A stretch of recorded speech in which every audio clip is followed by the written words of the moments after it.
Hi friends, this is Laura with Potpourri of Life. I hope you're having a great start to your weekend. It's a beautiful day in New Hampshire, and what I am doing right now is I am preparing some squashes to go into the dehydrator. Very simple, they're like 1/4 inch slices, and although I was using a mandolin type slicer, I don't like doing it because zucchini I was putting down is like this. And what I'm trying to do is get circles so that I can either rehydrate for cooking or use as a snack like chips. And I think you can see it right there. And I shared yesterday that they have a nice crisp, they break nice, and it's great. And this is the dehydrator that I used yesterday. This is a round dehydrator. So I'm going to just get the rest of these cut. And then, now these were some squash that were gifted to me.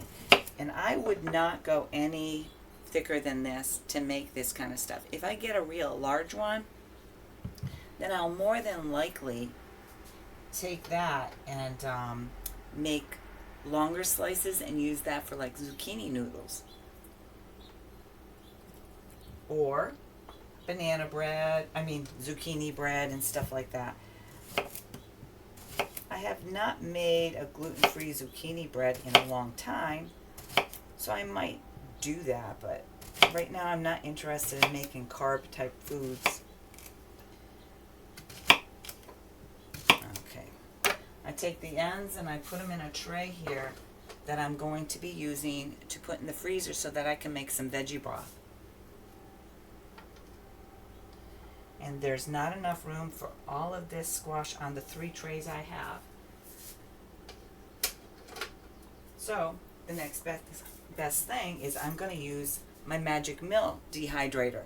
I have that outside because I do things like onions and stuff that might smell. So these will just go out there. And yes, I can add the onions to this if I so desire. Remember, when you're doing your vegetables, make sure you give them a good washing so that they you get all the dirt off it, so that even though they're dehydrated, you want to make sure all the dirt is off.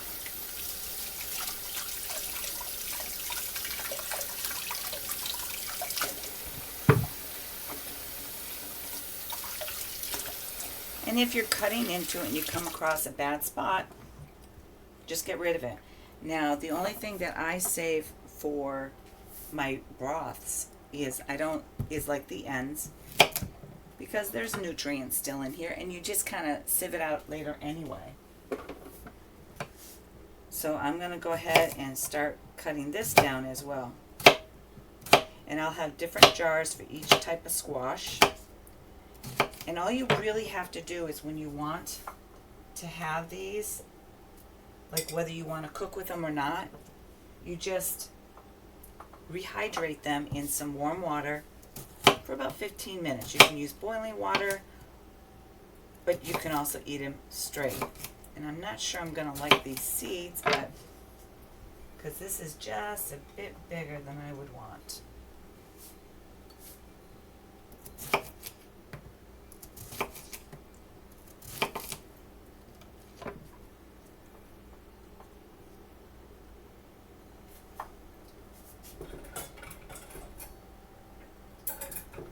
So I stack my trays as I go, and then I just bring the whole stack outside and pray that no little squirrel or chipmunk walks in front of me.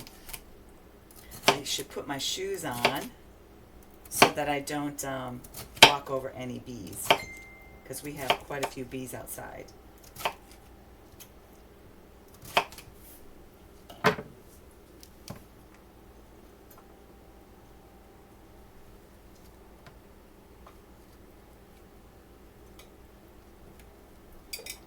Now, can you use a dried squash in breads and stuff? Absolutely. You can make it into a powder. And at that point, you may want to peel off the skins or something, but the skins are edible. So what I would do is I would put it through the food processor and powder it down.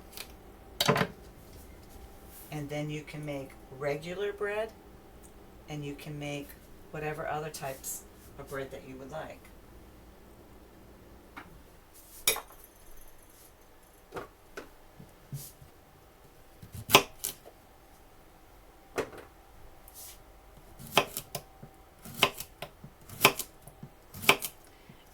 simple process. This has taken me just a few minutes to do this. And the benefit of doing this is that I'm not going to have wasted food. And if we need food or we want some options, this is great. Another thing you can do with these is you can throw them into soups and stews. You can powder them down, and you can put them into smoothies. There's a lot that you can do with all your vegetables that are out in your garden or at the farmer's market, your grocery market. And I do recommend trying to buy organic. I'm not saying it's easy because I sometimes have difficulty with that as well. But sometimes you might find that you will enjoy it a lot more.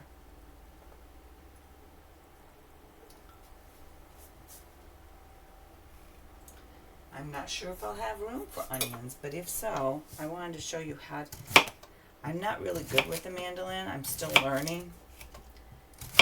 But I will do the onion with the mandolin because that's the best option. Now, how hot do you do these at? Now, there's different options for dehydrating. The suggested temperature is 135. My Magic Mill dehydrator that is outside, I can set for 135. My oven, I can't. My oven goes down to 170 at the lowest. So with my oven, what I do is I put it in there and I just open the oven door. Opening the oven door allows the airflow so that you're not cooking your vegetables, because all you want to do is dry them. So mine goes down to 170. Some ovens go down a little bit, down to like 140 and stuff. Try to get it as close to 135 as possible.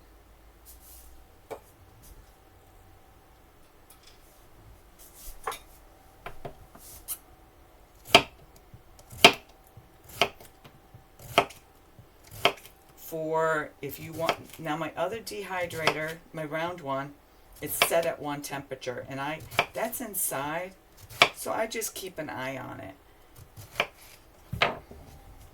And I just check every now and then to see how things are.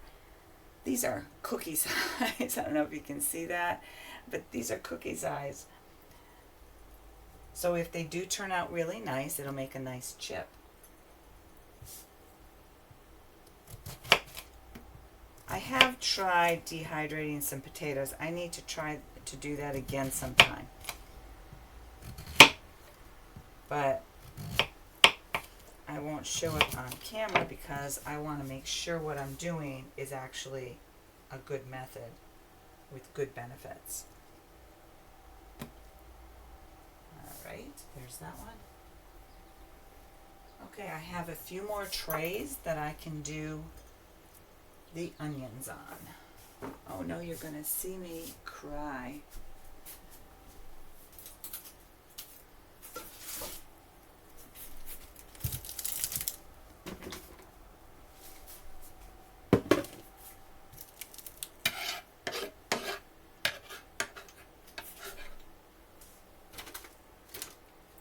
That's my compost bag.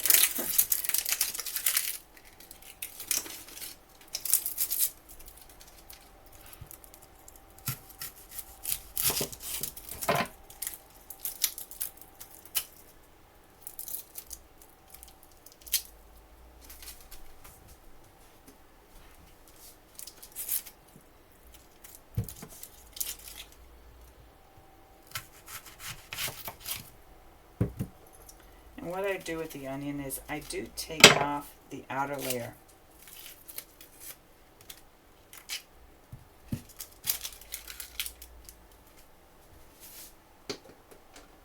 Hold on, I'm going to move this out of the way.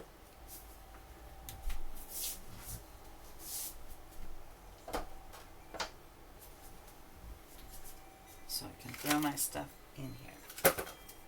All that is going to go right into a bag into the freezer, although I've mentioned that I'm ready to make another broth. It's kind of icky outside.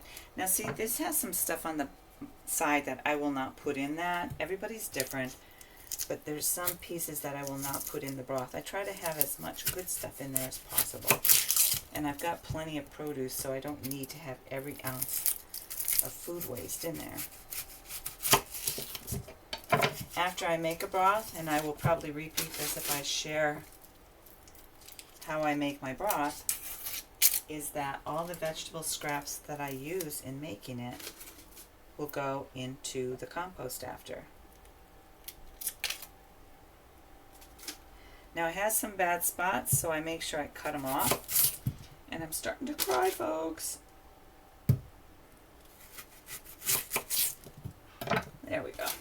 All right, now I'm going to try this. I really don't enjoy doing this, but this is a flatter surface, so it goes a little bit better. And my arm doesn't get in the way of getting cut. And maybe I'll have to. My goal is to not cry so much.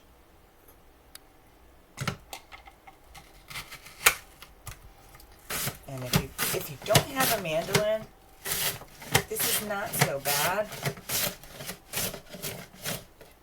Ooh, you're gonna see me cry.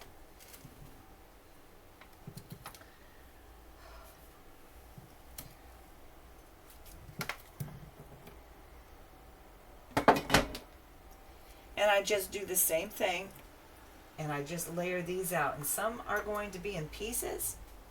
Excuse me, I gotta wipe my tears.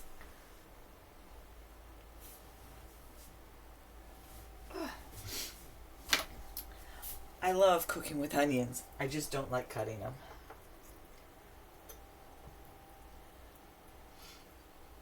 Now you can break them apart and dehydrate, but I'm also, as you know, I'm doing the squash, and they're kind of like a full solid piece. So I'm just, as I can, I'm putting the rings right on here. And these are fabulous as well in baking, when you're cooking and stuff. Having dehydrated onions on hand in the wintertime is a huge lifesaver.